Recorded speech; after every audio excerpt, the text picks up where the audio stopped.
Selamat sejahtera kepada semua rakan. Pada permulaan video hari ini, saya ingin bertanya kepada semua rakan yang sedang menonton. Dalam pikiran kita, bagaimanakah rupa seseorang yang sihat? Adakah ia kelihatan bersih dan kemas, tidak berbau, dan memberikan perasaan segar? Sejak kecil kita dididik bahwa mencintai kebersihan dan menjaga kebersihan adalah satu amalan mulia. Kita mencuci tangan, muka, dan mandi setiap hari. Lantai rumah perlu dimop sehingga berkilat, dan pakaian yang dipakai perlu dicuci sehingga wangi. Kita seolah-olah telah menyamakan kebersihan dengan kesehatan, beranggapan bahwa semakin bersih, semakin jauhlah kita dari penyakit, bukan? Tetapi rekan-rekan sekalian, jika hari ini saya memberitahu Anda bahwa konsep yang kita yakini ini sebenarnya hanya separuh benar. Jika saya memberitahu Anda bahwa terdapat beberapa tempat yang sangat istimewa di badan kita, yang sama seperti paya atau hutan hujan di alam semula jadi, memerlukan keseimbangan ekologi yang unik. Jika kita terlalu obses dengan kebersihan dan membersihkannya secara berlebihan, membasmi kuman, ia sebaliknya akan merosakkan perisai pelindung semula jadinya, membuka pintu badan kita, mengundang serigala masuk ke rumah, dan menjadikan kita lebih mudah jatuh sakit. Adakah Anda percaya? Rakan-rakan, ini bukanlah cakap kosong. Dalam video hari ini, saya akan menjadi seorang pakar keseimbangan kesehatan, membawa Anda semua bersama-sama untuk memecahkan satu mitos kesehatan yang paling biasa dan paling mudah kita lakukan dengan niat baik, tetapi mendatangkan keburukan. Pertama, kita akan mengenal pasti 3 zon larangan kesehatan yang paling biasa di badan kita. 3 tempat ini sama sekali bukan semakin bersih semakin baik. Pembersihan berlebihan sebaliknya boleh menyebabkan kita mendapat masalah, malah meningkatkan risiko kita menghidap penyakit. Seterusnya, saya juga akan mendedahkan 2 bahagian badan yang berlawanan sama sekali. 2 tempat ini benar-benar semakin bersih semakin panjang umur, boleh dikatakan sebagai nadi kesehatan badan kita. Sekali ia kotor dan tersumbat, akibatnya tidak dapat dibayangkan. Dan saya juga akan berkongsi satu case yang sangat benar. Seorang pakcik bernama Encik Ahmad yang sangat pembersih, hanya kerana satu tabiat membersih yang ramai antara kita miliki, hampir sahaja menyebabkan sepsis akibat luka kecil. Kisah ini pasti akan memberikan amaran yang paling mendalam kepada setiap seorang daripada kita. Lebih penting lagi, saya tidak akan hanya mengemukakan masalah. Di akhir video, saya akan mengajar Anda semua satu set lengkap 3 peraturan EMAS pembersihan bijak. Ini adalah satu harta karun yang dapat membantu kita membersihkan apa yang perlu dibersihkan dan mengekalkan apa yang perlu dikekalkan dari akarnya. Mempelajarinya umpama mengupah seorang pengurus kesehatan yang paling tahu batas untuk kesehatan kita.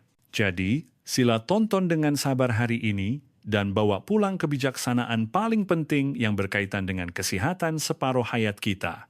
Sebelum masuk ke topik utama, jika Anda juga ingin belajar bagaimana untuk menjaga badan Anda dengan cara yang paling bijak, sila klik butang langgan di bawah dan aktifkan lonceng kecil. Dengan cara ini, kelas kesehatan kita tidak akan sesat. Jika Anda suka perkongsian kami hari ini, sila type kesehatan bijak di ruangan komen untuk memberi semangat kepada kesehatan kita bersama. Baiklah, sebelum mendedahkan zon larangan kesehatan itu, kita mesti terlebih dahulu membina satu konsep yang paling penting. Dengan memahami prinsip operasi badan kita, barulah kita boleh faham mengapa kadang-kadang terlalu bersih, sebaliknya adalah satu bentuk kecederaan. Anda boleh bayangkan badan kita sebagai sebuah ekosistem yang sangat kompleks, ajaib, dan mampu mengawal selia sendiri. Sama seperti sebuah akuarium yang boleh kekal jernih tanpa perlu kita menukar air setiap hari, atau sebuah taman organik yang boleh tumbuh subur tanpa perlu kita menyembur racun perosak setiap hari. Kenapa? Karena permukaan dan dalaman badan kita didiami oleh triliunan penghuni kecil, yaitu apa yang kita panggil sebagai mikrobiom. Penghuni kecil ini terbahagi kepada penghuni baik yang membantu membersihkan dan menjaga ketentraman, dan juga beberapa penghuni jahat yang suka membuang sampah dan membuat kerusakan patogen. Dalam keadaan normal, jumlah penghuni baik ini akan jauh melebihi penghuni jahat.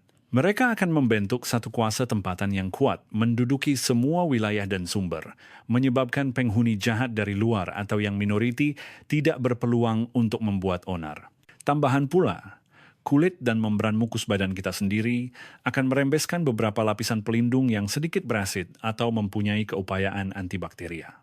Ini umpama kita mengekat rumah ini dengan lapisan kat pelindung kalis E yang paling semula jadi. Jadi, sebuah badan yang sehat dengan perlindungan bakteria baik dan lapisan pelindungnya sendiri sudah pun memiliki keupayaan membersih diri yang sangat kuat. Dan apa yang kita panggil sebagai pembersihan berlebihan adalah umpama kita sebagai tuan rumah kerana terlalu obses dengan kebersihan, tidak tahan melihat sebarang penghuni di dalam rumah, lalu mengambil air pembasmi kuman yang paling kuat dan berus dawai, menyembur dan menggosok akuarium dan taman kita dengan ganas. Apakah hasilnya? Penghuni jahat sudah tentu terbunuh, tetapi penghuni baik yang paling berharga turut musnah bersama. Lapisan kat pelindung kalis air kita yang berharga itu juga telah kita gosok sendiri. Cuba Anda bayangkan, sebuah kota kosong yang tiada tentera baik menjaganya dan telah kehilangan lapisan pelindungnya. Adakah ia sama seperti menjerit kepada perompak di luar sana, yaitu pelbagai virus dan bakteria, dengan lantang berkata, "Selamat datang"? Baiklah, setelah kita memahami konsep yang paling penting ini, mari kita lihat satu persatu. Apakah 3 tempat di badan kita yang merupakan zon larangan kesehatan yang sama sekali tidak boleh kita gosok terlalu kuat? Yang pertama, dan yang paling misteri serta paling ramai orang salah faham, adalah pusat di tengah-tengah perut kita, yaitu pusat. Rakan-rakan, Anda boleh menunduk sekarang dan lihat pusat Anda. Adakah Anda sering mendapati di dalam lubang kecil itu seolah-olah tersembunyi sesuatu yang hitam seperti lumpur? Ramai orang, terutamanya rakan-rakan yang cintakan kebersihan, apabila melihat benda ini akan berasa tidak selesa, seolah-olah ia adalah kotoran badan dan ingin mengoreknya keluar dengan kuku atau putih kapas. Tetapi rakan-rakan, hari ini saya ingin memberitahu Anda dengan sangat serius. Jangan sekali-kali lakukan perbuatan ini. Anda tahu tak? Pusat boleh dikatakan sebagai satu tinggalan sejarah yang paling istimewa dan paling rapuh di badan kita. Ia adalah parut yang ditinggalkan selepas tali pusat, saluran hayat yang menghubungkan kita dengan ibu untuk menghantar nutrien semasa kita masih di dalam perut, gugur. Ia adalah titik terakhir yang tertutup di perut kita. Anda boleh bayangkannya sebagai sebuah pintu peringatan yang ditutup terakhir semasa pembinaan rumah agam badan kita. Dinding pintu ini, yaitu kulit pusat kita, adalah salah satu tempat yang paling nipis di seluruh badan. Dan yang paling penting, di belakang pintu ini, tidak seperti bahagian lain perut kita yang mempunyai otot dan lemak tebal untuk melindunginya, di belakangnya hampir terus ke rongga abdomen kita yang kosong, di mana terdapat organ-organ penting kita, seperti usus kecil dan usus besar. Jadi apabila kita mengorek pusat dengan kuat, ia umpama kita sedang mencucuk sebuah tingkap kertas yang sangat nipis dengan jari. Jika tidak berhati-hati, kita boleh mengoyakkan atau mensederakan lapisan kulit yang halus ini. Sebaik saja ada luka, bakteria di kulit kita boleh mengambil kesempatan untuk masuk, menyebabkan pusat menjadi radang dan bernanah. Jika jangkitan menjadi lebih serius, bakteria bahkan boleh menembusi dinding perut yang nipis ini dan masuk ke dalam rongga abdomen kita, menyebabkan peritonitis yang lebih berbahaya. Saya akan kongsi satu kes benar yang sangat memberi kesan kepada saya. Ada seorang pakcik bernama Encik Ahmad, seorang guru bersara yang sangat mementingkan penampilan. Beliau mempunyai satu tabiat. Setiap minggu semasa mandi, beliau akan menggunakan putik kapas yang diselup alkohol untuk membersihkan kotoran di pusatnya dengan teliti, merasakan bahwa barulah itu namanya bersih sepenahnya. Akibatnya, suatu kali beliau mungkin telah menggosok terlalu kuat dan menyebabkan kulit pusatnya terkoyak. Tetapi beliau tidak mengambil peduli, berpikir ia hanya luka kecil yang akan sembuh dalam beberapa hari. Tidak disangka, selepas 2 hari, pusatnya mula menjadi merah dan bengkak, malah mengeluarkan nanah kuning. Barulah beliau rasa ada sesuatu yang tidak kena dan pergi berjumpa dokter. Dokter melihatnya dan berkata, "Pak Cik, ini adalah omfalitis tipikal, yaitu radang pusat, perlu dirawat segera." Kerana Encik Ahmad sendiri menghidap sedikit kencing manis dan daya tahannya lebih lemah, jangkitan itu menjadi tidak terkawal. Bakteria merebak melalui saluran darah di rongga perut ke seluruh badan dan akhirnya menyebabkan sepsis, membuatkannya demam panas dan terkejut. Beliau terpaksa dirawat di unit rawatan rapi selama hampir sebulan sebelum nyawanya dapat diselamatkan. Dokter kemudiannya berkata dengan penuh penyesalan, satu pusat kecil hampir meragut nyawanya benar-benar tidak boleh dipandang remeh. Anda pasti akan berpikir, kotoran di dalam pusat itu kotor. Malah ada kajian mengatakan terdapat lebih 1.000 jenis bakteria di dalamnya. Adakah kita tidak perlu membersihkannya langsung? Rakan-rakan, Anda betul. Memang terdapat banyak bakteria di dalam pusat, tetapi kebanyakannya adalah bakteria bukan patogen yang hidup aman bersama kita, penghuni normal di kulit kita. Dan kotoran itu sebenarnya adalah campuran sel-sel kulit mati, peluh, dan sedikit habuk. Ia sendiri boleh membantu kita mengekalkan suhu normal pusat. Jika kita membersihkannya terlalu bersih, ia sebaliknya akan menyebabkan haba hilang lebih cepat, yang mungkin merangsang fungsi gastrousus kita. Semasa kita kecil, nenek sering berkata, pusat jangan dikorek, nanti cirit-birit. Sebenarnya ada kebenarannya. Sudah tentu, ini tidak bermakna pusat tidak boleh dibersihkan langsung. Jika kotoran benar-benar terlalu banyak atau mula berbau, kita boleh menanganinya dengan cara yang lebih lembut. Saya akan ajar Anda cara yang paling selamat. Sebelum mandi, gunakan putih kapas yang dicelup sedikit minyak bayi atau minyak zaitun, sapu perlahan-lahan di dalam pusat untuk melembutkan kotoran yang keras. Tunggu 10 hingga 15 menit, kemudian gunakan putih kapas baru untuk mengelap keluar kotoran yang telah lembut itu dengan perlahan. Akhir sekali, bilas dengan air bersih. Ingat, sepanjang proses, pergerakan mesti lembut, jangan sekali-kali menggunakan kekerasan. Setelah bercakap tentang pusat, mari kita lihat zon larangan kedua yang sering kita bersihkan secara berlebihan, yaitu muka kita. Bercakap tentang mencuci muka, ramai rakan, terutamanya rakan-rakan wanita, atau rakan-rakan yang mukanya lebih mudah berminyak, sering mempunyai sejenis kegelisahan pembersihan. Mereka takut jika muka tidak dicuci bersih akan tumbuh jerawat dan bintik hitam. Jadi mereka mencuci muka beberapa kali sehari dan setiap kali menggunakan pencuci muka dengan daya pembersihan yang kuat, menghasilkan banyak buih dan menggosok serta mengurut muka, merasakan bahwa dengan cara ini barulah kotoran di dalam liang pori dapat dikeluarkan. Malah mereka juga sering membeli produk pengelupasan dengan butiran scrub untuk pembersihan mendalam. Tetapi rakan-rakan, tahukah Anda? Tingkah laku kita yang cintakan kebersihan ini berkemungkinan besar sedang memusnahkan sendiri satu penghalang semula jadi yang paling berharga di muka kita. Anda boleh bayangkan lapisan paling luar kulit kita, stratum corneum, sebagai satu tembok pertahanan semula jadi di muka kita yang dibina daripada jutaan batu bata kecil, sel korneosit, dan simen lipid antara sel. Tembok pertahanan ini mempunyai dua fungsi yang paling penting. Pertama, secara luaran ia boleh menahan penserobohan sinaran ultraungu, udara kotor, dan pelbagai bakteria.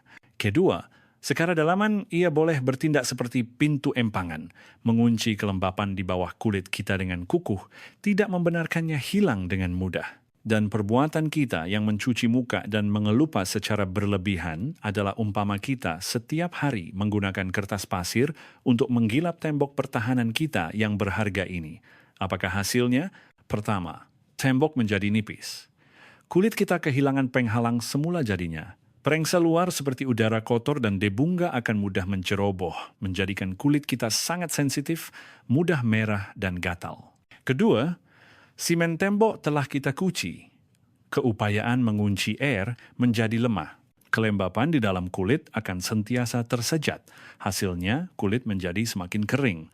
Bagi rakan-rakan kita yang berkulit kering, ia akan lebih mudah menghasilkan garis-garis halus dan kedutan. Ketiga, dan yang paling ironik, bagi rakan-rakan kita yang berkulit berminyak, pembersihan berlebihan sebaliknya akan membuat kulit semakin berminyak. Kenapa? Karena apabila kulit kita mengesan bahwa minyak di permukaan telah dicuci sepenuhnya dan menjadi terlalu kering, ia akan menyangka berlaku kecemasan, krisis minyak. Lalu ia akan mengarahkan kilang penapisan minyak di bawah kulit kita, yaitu kelenjar sebum, untuk bekerja lebih keras, menghasilkan lebih banyak minyak untuk melindungi kulit. Hasilnya, kita terperangkap dalam satu kitaran ganas. Semakin kuci, semakin berminyak. Semakin perlu dicuci. Saya pernah bertemu dengan seorang Puan Lim. Beliau adalah contoh tipikal. Semasa muda, kulitnya berminyak dan sering berjerawat. Beliau sentiasa merasakan ia adalah karena mukanya tidak dicuci bersih. Jadi beliau membiasakan diri untuk menggunakan pencuci muka pengawal minyak yang paling kuat untuk mencuci muka 3 hingga 4 kali sehari. Akibatnya, pada usia awal 50 Proman, kulitnya menjadi sangat pelik. Bahagian te dan hidung masih berkilat, tetapi kulit di kedua-dua pipi pula kering sehingga mengelupas dan merah. Menyapu apa-apa produk penjagaan kulit pun akan terasa pedih. Selepas berjumpa pakar dermatologi, dokter memberitahunya, Puan Lim, ini adalah kulit sensitif jenis kombinasi luar berminyak dalam kering yang tipikal. Ia adalah karena Puan telah merosakkan muka semasa muda. Puan telah mencuci bersih tembok pertahanan Puan. Ia kini tidak lagi mampu mengawal selia keseimbangan minyak dan air sendiri. Jadi, rekan-rekan, mencuci muka benar-benar bukan semakin kerap semakin baik. Bagi kebanyakan kita warga emas, pengeluaran minyak kulit telah berkurangan. Sebenarnya, mencuci muka 2 kali sehari sudah lebih daripada cukup. Sebelum tidur malam, gunakan pencuci muka yang lembut untuk membersihkan habuk dan kotoran sepanjang hari. Pada waktu pagi, jika muka tidak begitu berminyak, sebenarnya mencuci muka dengan air bersih sudah memadai. Tidak perlu lagi menggunakan pencuci muka untuk menyingkirkan lapisan minyak pelindung semula jadi yang paling berharga yang dihasilkan oleh kulit kita dengan susah payah pada waktu malam. Baiklah, setelah bercakap tentang pusat dan muka, mari kita lihat zon larangan ketiga, yang juga paling mudah disalahartikan oleh rakan-rakan wanita kita akibat iklan, yaitu kawasan intim kita, yaitu Faraj. Saya percaya ramai rakan wanita pasti pernah mendengar slogan iklan yang boleh dikatakan paling berjaya dalam sejarah pemasaran, cuci lebih sihat. Slogan ini telah membuka satu dunia baru bagi ramai rakan wanita untuk menggunakan pelbagai jenis pencuci intim untuk mencuci Faraj. Kita sering merasakan bahwa tempat itu lebih pribadi, lebih lembab, seolah-olah sangat mudah menyimpan kotoran. Jadi ia harus dibersihkan dengan baik menggunakan pencuci khas, malah yang mempunyai fungsi pembasmian kuman, barulah boleh kekal bersih dan mencegah jangkitan. Tetapi, rakan-rakan, konsep ini benar-benar salah sama sekali. Ia adalah satu mitos kesehatan yang telah lama menyesatkan kita. Seperti yang kita bincangkan tadi, badan kita adalah satu ekosistem sendiri. Dan Faraj kita boleh dikatakan sebagai contoh yang paling sempurna dan paling kuat bagi ekosistem di dalam badan kita. Anda boleh bayangkannya sebagai sebuah taman berasit mikro dengan keupayaan mengawal selia diri yang sangat kuat. Di dalam taman ini, tinggal seorang dewa pelindung yang sangat kuat dipanggil Lactobacillus. Bakteria baik ini akan menguraikan glikogen pada membran mukus Faraj kita menjadi asid laktik, menjadikan persekitaran seluruh taman ini kekal dalam keadaan sedikit berasid dengan nilai pH antara 3.8 hingga 4.5. Persekitaran berasid ini adalah topeng antivirus dan perisai kebal semula jadi yang paling hebat bagi Faraj kita. Ia boleh menekan pertumbuhan pelbagai bakteria jahat lain yang suka hidup dalam persekitaran neutral atau beralkali seperti Candida dan Trichomonas dengan berkesan.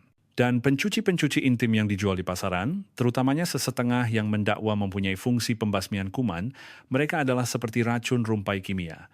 Apabila kita menggunakannya untuk mencuci Faraj, ia bukan sahaja akan membunuh bakteria jahat, malah ia akan membunuh sekali dewa pelindung kita yang paling berharga, Lactobacillus. Coba Anda bayangkan, apa yang akan berlaku kepada sebuah taman yang telah kehilangan dewa pelindungnya dan keseimbangan asid base-nya telah terganggu. Rumpai yang kuat daya hidupnya, yaitu bakteria jahat, akan segera mengambil kesempatan untuk masuk dan membiak dengan pesan.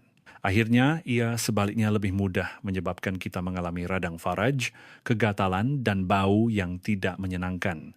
Jadi, rakan-rakan, sila ingat, bagi kita wanita yang sihat, Faraj tidak memerlukan kita menggunakan sebarang produk tambahan untuk membersihkannya secara berlebihan. Ia sendiri mempunyai sistem pembersihan terbaik di dunia. Semasa kita mandi setiap hari, hanya perlu menggunakan air bersih yang mengalir untuk membersihkan bahagian luar vulva sudah lebih daripada cukup. Sudah tentu, jika Anda sudah mengalami kegatalan, kemerahan, bengkak, bau yang tidak menyenangkan, atau keputihan yang tidak normal, maka segeralah berjumpa dengan pakar sakit puan profesional untuk menentukan jenis jangkitan dan mendapatkan rawatan yang betul. Jangan sekali-kali menggunakan pencuci secara sembarangan dan melambatkan rawatan. Baiklah, setelah bercakap tentang 3 bahagian yang bukan semakin bersih semakin baik ini, saya percaya Anda semua sudah mempunyai pemahaman yang baru tentang definisi kebersihan. Sekarang kita akan mengalihkan fokus kepada 2 bahagian lain yang bertentangan sama sekali. 2 tempat ini benar-benar semakin bersih, semakin panjang umur, boleh dikatakan sebagai nadi kesehatan badan kita. Tempat pertama yang perlu kita jaga kebersihannya secara mutlak adalah usus kita. Pepatah mengatakan, untuk panjang umur, usus mesti dijaga. Pepatah ini bukanlah gurauan. Usus kita, saluran hayat yang berliku-liku sepanjang beberapa meter di dalam perut kita, bukan sahaja bertanggung jawab untuk mencerna dan menyerap nutrien yang kita makan, ia juga adalah saluran detoksifikasi dan organ imun yang paling penting bagi badan kita. Anda boleh bayangkannya sebagai sistem pembetungan di tingkat paling bawah rumah agam kita. Sebuah usus yang sehat, paipnya harus licin dan bersih. Fungsi peristalsisnya harus teratur dan kuat. Dengan cara ini, sampah saraf harian yang kita hasilkan, yaitu najis kita, barulah dapat dibuang keluar dengan langkar dan tepat pada masanya. Tetapi, jika kita mempunyai pelbagai tabiat hidup yang tidak baik, contohnya suka makan daging, makanan diproses, kurang makan sayur-sayuran dan buah-buahan, kurang minum air, dan sering duduk lama tanpa bergerak, maka sistem pembetungan kita ini sangat mudah mendapat masalah. Sampah saraf kita, najis, akan menjadi kering dan keras, seperti batu karena kekurangan serat dan air, tersangkut di dalam saluran pembetungan kita dan tidak dapat dibuang dengan langkar. Inilah yang membentuk masalah sembelit yang paling merisaukan ramai rakan-rakan kita yang berusia pertengahan dan tua. Jika sampah saraf yang penuh dengan toksin ini tersumbat di dalam usus kita untuk jangka masa yang lama, apakah akibat buruk yang akan berlaku? Pertama, air dari sampah ini akan diserap semula berulang kali oleh usus kita. Coba Anda bayangkan, ini umpama kita sedang minum air kumbahan. Air yang mengandungi toksin ini akan masuk ke dalam peredaran darah kita, mengalir ke seluruh badan, menambah beban detoksifikasi hati dan buah pinggang kita, menjadikan kulit kita kusam dan berbintik, dan nafas kita juga menjadi tidak sedap. Kedua, bahan-bahan berbahaya di dalam sampah ini, seperti hidrogen sulfida, indol, dan metabolit kolesterol, akan sentiasa merengsa dan mengakis dinding pipe pembetungan kita yang halus, yaitu membran mukus usus, menyebabkan keradangan, malah mencetuskan kanser usus besar yang paling kita takuti. Jadi, menjaga kebersihan dan kelancaran usus kita benar-benar adalah perkara asas dan paling penting untuk kesehatan dan umur panjang kita. Jadi, bagaimana untuk melakukannya? Sebenarnya sangat mudah, yaitu apa yang sering kita katakan, minum lebih banyak air suam, makan lebih banyak sayur-sayuran, buah-buahan, dan bijirin penuh yang kaya dengan serat, kurangkan makanan digoreng dan diproses, dan pastikan bersenam secara sederhana. Setelah bercakap tentang usus, mari kita lihat tempat kedua yang juga semakin bersih, semakin baik, yaitu saluran darah kita. Pepatah mengatakan, umur manusia sama dengan umur saluran darah. Saluran darah tersumbat, 100 penyakit timbul. 2 ayat ini adalah prinsip panduan tertinggi bagi kesehatan kardiovaskular kita. Saluran darah kita, lebuh raya hayat yang meliputi seluruh badan kita dengan jumlah panjang yang boleh mengelilingi bumi 2,5 kali, bertanggung jawab untuk mengangkut oksigen dan nutrien yang diperlukan oleh setiap organ dan setiap sel badan kita. Anda boleh bayangkannya sebagai sistem bekalan air yang rumit di dalam rumah agam kita. Hanya pipe air yang bersih, langkar, dan anjal yang dapat menghantar sumber air bersih tanpa henti ke setiap sudut rumah kita. Tetapi, jika kita makan terlalu berminyak dan masin untuk jangka masa yang panjang, ditambah pula dengan masalah seperti tekanan darah tinggi dan gula darah tinggi, sampah di dalam darah kita, yaitu apa yang kita panggil kolesterol jahat, akan menjadi semakin banyak. Kolesterol jahat ini adalah seperti kerak air dan kotoran minyak di dalam pipe air. Ia akan perlahan-lahan dan secara senyap melekat pada dinding saluran darah kita, membentuk apa yang kita panggil plak aterosklerosis. Plak ini menjadikan saluran darah kita berubah dari tiub plastik lembut yang anjal menjadi pipe besi berkarat yang keras, rapuh, dan sempit.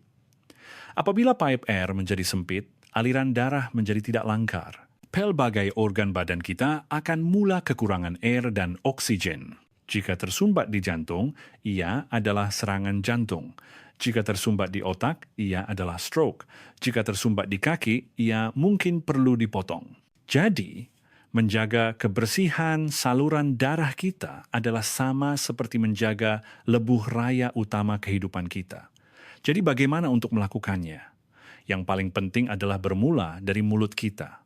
Kurangkan makan makanan tinggi kolesterol seperti organ dalaman dan kuning telur, tinggi lemak tepu seperti daging berlemak dan mentega, dan tinggi lemak trans seperti ayam goreng dan kek. Makan lebih banyak makanan penyapu yang boleh membantu kita membersihkan saluran darah, seperti ikan laut dalam yang kaya dengan omega, 3 oat yang kaya dengan serat, dan pelbagai sayur-sayuran dan buah-buahan yang kaya warna. Baiklah, setelah bercakap panjang lebar, saya percaya Anda semua sudah mempunyai pemahaman yang baru dan lebih bijak tentang kebersihan badan kita. Di akhir video kami, saya akan mengajar Anda semua bagaimana kita boleh menjadi pengurus badan yang paling bijak. Inilah harta karun kita hari ini, 3 peraturan emas pembersihan bijak. Peraturan pertama dipanggil hormati kebijaksanaan badan, jangan campur tangan berlebihan. Kita perlu percaya bahwa badan kita selepas berjuta-juta tahun evolusi telah membangunkan satu set mekanisme perlindungan diri dan pembersihan diri yang sangat sempurna. Bagi tempat-tempat yang kita sebutkan hari ini seperti pusat, kulit muka, dan kawasan intim wanita, mereka semua mempunyai keseimbangan ekologi dan lapisan pelindung yang unik. Apa yang perlu kita lakukan adalah menghormatinya, bukan merosakkannya dengan kebersihan yang kita anggap betul. Peraturan kedua dipanggil langkar saluran dalaman, bersih dari dalam keluar. Kesehatan sejati, kebersihan sejati, tidak pernah hanya kerja permukaan. Kebersihan yang paling penting bagi badan kita datang dari kebersihan dalaman kita, yaitu apa yang kita bincangkan tadi, menjaga kelancaran saluran detoksifikasi usus kita, dan kebersihan saluran pengangkutan saluran darah kita. Dengan melangkarkan kedua-dua saluran dalaman ini, seluruh diri kita secara semula jadi akan memancarkan seri kesehatan dari dalam keluar. Peraturan ketiga, dan yang paling penting, dipanggil pembersihan lembut adalah kunci, berlebihan atau kekurangan sama-sama memudaratkan. Untuk pembersihan semua bahagian badan kita, sila ingat satu prinsip yang paling penting, yaitu lembut. Gunakan air suam yang paling hampir dengan suhu badan kita. Gunakan produk pembersih yang paling tidak merengsakan. Gunakan pergerakan yang paling lembut. Kita sedang menyayangi badan kita, bukan menggosok sesuatu yang kotor. Sila sentiasa ingat, apa sahaja yang berlebihan adalah tidak baik. Terlalu bersih dan tidak bersih. Bagi badan kita, mungkin kedua-duanya adalah satu bentuk kehederaan. Baiklah rekan-rekan, perbincangan kita mengenai topik yang sangat penting mengenai kebersihan badan hari ini berakhir di sini. Mari kita imbas kembali dengan pantas 3 perkara penting yang boleh menyelamatkan nyawa hari ini. Pertama, kita perlu menyadari bahwa badan kita adalah sebuah ekosistem yang mempunyai keupayaan mengawal selia sendiri. Bersih tidak sama dengan sihat. Terlalu bersih sebaliknya boleh merosakkan daya perlindungan semula jadi badan kita. Kedua, kita perlu ingat dengan kukuh 3 zon larangan kesehatan yang bukan semakin bersih semakin baik, yaitu pusat kita, muka kita, dan kawasan intim wanita. Pada masa yang sama, ingat juga bahwa usus dan saluran darah kita adalah 2 nadi utama yang semakin bersih, semakin panjang umur. Kita perlu menguasai 3 peraturan emas pembersihan bijak untuk mengambil tindakan proaktif demi kesehatan, yaitu hormati kebijaksanaan badan, jangan campur tangan berlebihan, langkar saluran dalaman, bersih dari dalam keluar, dan pembersihan lembut adalah kunci. Berlebihan atau kekurangan sama-sama memudaratkan. Rakan-rakan, cinta sejati tidak pernah berlebihan, tetapi sekadar cukup. Menyayangi anak-anak kita begitu, menyayangi badan kita juga sama. Mulai hari ini, mari kita bersama-sama menjaga rumah kita yang paling unik dan paling berharga seumur hidup ini dengan cara yang paling bijak dan paling lembut. Saya berharap perkongsian hari ini benar-benar membantu Anda.